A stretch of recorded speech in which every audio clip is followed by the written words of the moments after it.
Aujourd'hui, je vais vous présenter un petit red dot de chez Victoptics, que voici. Alors Victoptics, c'est une sous-marque de Vector Optics. D'ailleurs, c'est marqué ici, voilà. Donc en fait, on est sur un produit très comparable au produit de chez Vector, avec des prix un petit peu en dessous. C'est pas énorme, hein, j'ai pu comparer. Là, ce red dot là, il est sur le site Victoptics à 45$. Le même chez Vector Optics, il est approximativement à 60. Mis à part la marque, je dirais, pour l'instant, comme je n'ai pas l'autre sous la main, je ne peux pas comparer. Alors, dans la boîte, qu'est-ce qu'on trouve? Une petite chiffonnette. Voilà. Un jeu de clés et un tournevis. L'optique. Une notice et c'est tout. La petite notice est très succincte, elle est en anglais. Donc ils expliquent le montage, l'ajustement de la précision, le changement de la batterie, activer le red dot, la maintenance, enfin l'entretien, etc., etc. En termes de petites clés, alors on a une petite clé Allen, une clé Allen un peu plus grosse et un tournevis plat. Alors bien sûr, je me suis un peu rencardé sur ça. Voilà, si, c'est bon. Voilà. C'est pour, tout simplement, quand vous allez régler, en fait, la dérive et la hausse. Alors, je ne sais pas si on voit, je vais baisser un peu la lumière. Voilà. En fait, vous avez ici, en fait, c'est calculé en MOA. Up and down, right and left, donc gauche, droite, haut et bas. Il n'y a pas de quoi sortir de Saint-Cyr, n'est-ce pas? Et en fait, c'est le nombre de clics en dérivation. Et il est marqué dessus 1 MOA, 3 cm à 100 mètres. Voilà. Par exemple, de là à là, c'est 3 cm à 100 mètres. Voilà. Donc, ça permet d'avoir un truc un peu plus précis pour la mesure. Le petit red dot, que voici. On va remettre la lumière. Voilà. Donc c'est un mini red dot que je compte mettre sur mon pistolet 22 le rifle de Roelof. Donc il est protégé par un petit étui en caoutchouc. Voilà. Donc voilà, on voit bien Victoptics. Ici le réglage de la dérive. Au-dessus le réglage de la hausse. Ici, il y a deux petites vis. Alors, ils expliquent que c'est pour la stabilité. J'ai pas encore bien compris à quoi ça sert, mais éventuellement, je ferai un errata. Ici, vous avez le bouton Power. Alors, le bouton Power, on va l'alimenter une fois. On rappuie rapidement, on augmente l'intensité du point rouge. Et il y a un système de batterie safe. En fait, ça veut dire que la batterie, le point rouge s'éteint automatiquement au bout de 60 minutes. Donc, ce qui économise quand même pas mal la batterie. Dans la boîte, il n'y a pas de batterie, justement. Donc, c'est une pile bouton 2032. Donc, ça tombe bien. J'en ai une là. Donc là, vous avez deux petites vis Allen, juste là,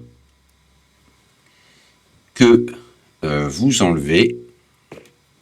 Voilà. Voilà, c'est mieux. Alors, hop. On dévisse.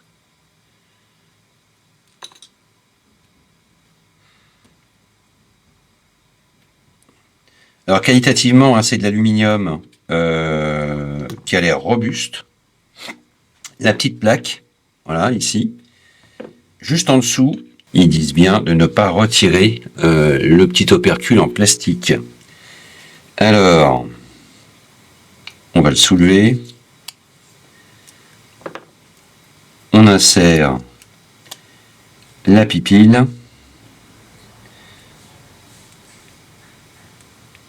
Ça fonctionne, c'est nickel.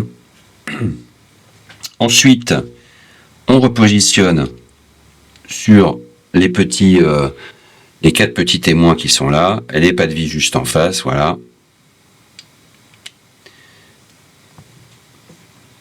Et sur les vis, d'ailleurs, il y a un peu de frein filet bleu.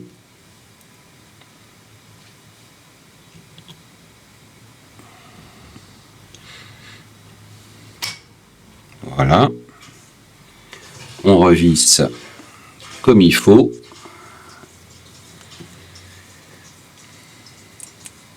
Alors, d'après le constructeur Vertoptics, pardon, les red dots de la marque sont capables d'être utilisés, bien sûr, sur des pistolets à air comprimé, 22 long rifle, 9 mm, 45 ACP et 357 Magnum. Je demande à voir, mais bon, le constructeur le dit. Donc voilà, pour revenir à cette petite plaque qu'on met sur le tournevis, c'est super astucieux en fait, hein, ça paraît con, mais c'est très astucieux. En fait, voilà, quand vous allez faire un réglage de hausse par exemple, ben, vous avez effectivement une sensation d'avoir une roue crantée ici. Et ça, c'est plutôt pratique.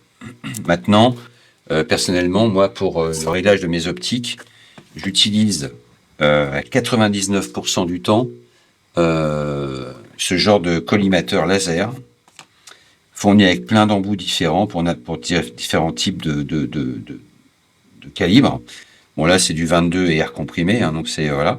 Et en fait, si le laser, bon, les lasers sont parfois mal réglés, donc c'est super pénible, mais en fait, je vous ferai un petit tuto d'ailleurs pour savoir si votre collimateur est bien réglé et si vous avez réellement la possibilité de régler votre optique par rapport au laser. Il suffit d'avoir que le laser soit déréglé et vous réglez sur quelque chose qui est faussé, donc c'est vraiment pourri.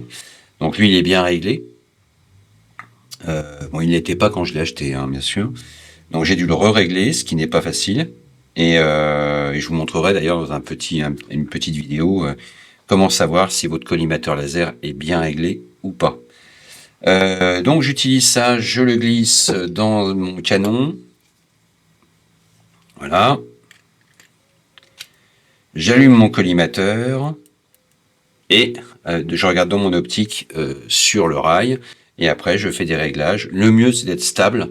Sur une carabine, c'est plutôt pratique. Sur un pistolet, bon, bah, si vous avez un petit étau pour le bloquer, c'est quand même beaucoup plus pratique.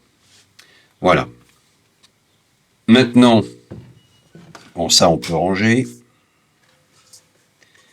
Voilà.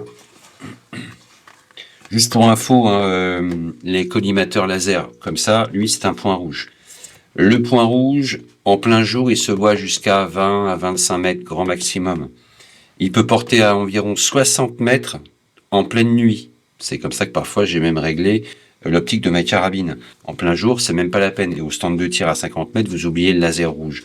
Donc il vous faut un collimateur en laser vert qui est beaucoup plus visible. Et j'en ai un que j'attends depuis environ 3 semaines qui porterait à environ 600 mètres. Donc grosse lumière. Voilà, donc on va vérifier si le petit point rouge fonctionne. Alors effectivement, on appuie une fois, ça l'illumine un tout petit peu. Et donc quand on appuie une fois, on l'allume. Quand on appuie plusieurs fois, on augmente son intensité. Et il y a un cycle, et au bout d'un moment, il s'éteint. Maintenant, on va le placer sur un rail Picatinny. Il y a deux versions hein, chez Victoptics. Il y a la version Picatinny 21 mm et il y a une version 11 mm. Voilà. Donc on utilise la clé Allen la plus grosse. On vient dévisser cette partie-là. Donc quand on dévisse, en fait, ici, on voit que ça se soulève. Vous voyez, ici ça se soulève la petite plaque, ce qui permet donc de libérer l'espace sur le red dot. Ensuite, on le place sur son rail. Voilà. On va le mettre ici. Et après, classique, hein, vous connaissez par cœur. Hein, vous resserrez au point de serrage. Voilà. Ça bouge pas.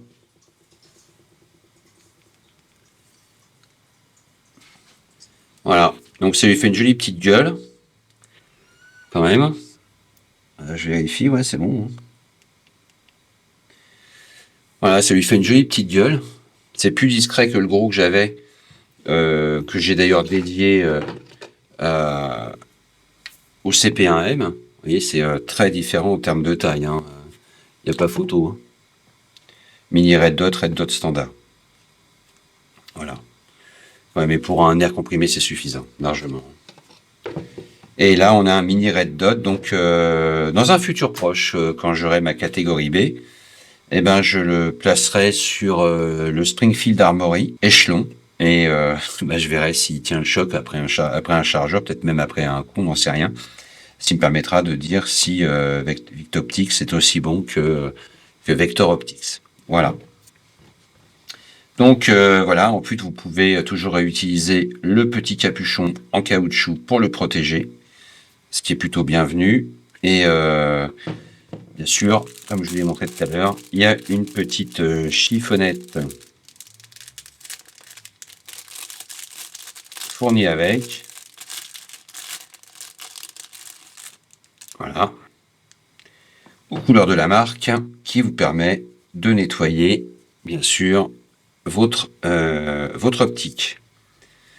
Au niveau sensation, au niveau clarté, franchement, le point rouge est vraiment visible. Il n'y a quasiment pas de halo, même quand on le met à fond. On est vraiment sur un point, ça paraît bête de le dire, un point très rond. Hein, j'ai vu des red dots où, au bout d'un moment, quand on éclairait un peu beaucoup, ça faisait des sortes de flares lumineux dedans. C'était absolument immonde. Mais là, on a vraiment une bonne optique, une bonne qualité de point rouge. Je dirais pas qu'on est aussi bien que Holosun, mais on commence à s'en rapprocher un peu. Voilà. Donc, pour information, je mettrai bien sûr les liens dans la description, et aussi sa disponibilité. Vous pouvez le trouver directement chez le constructeur.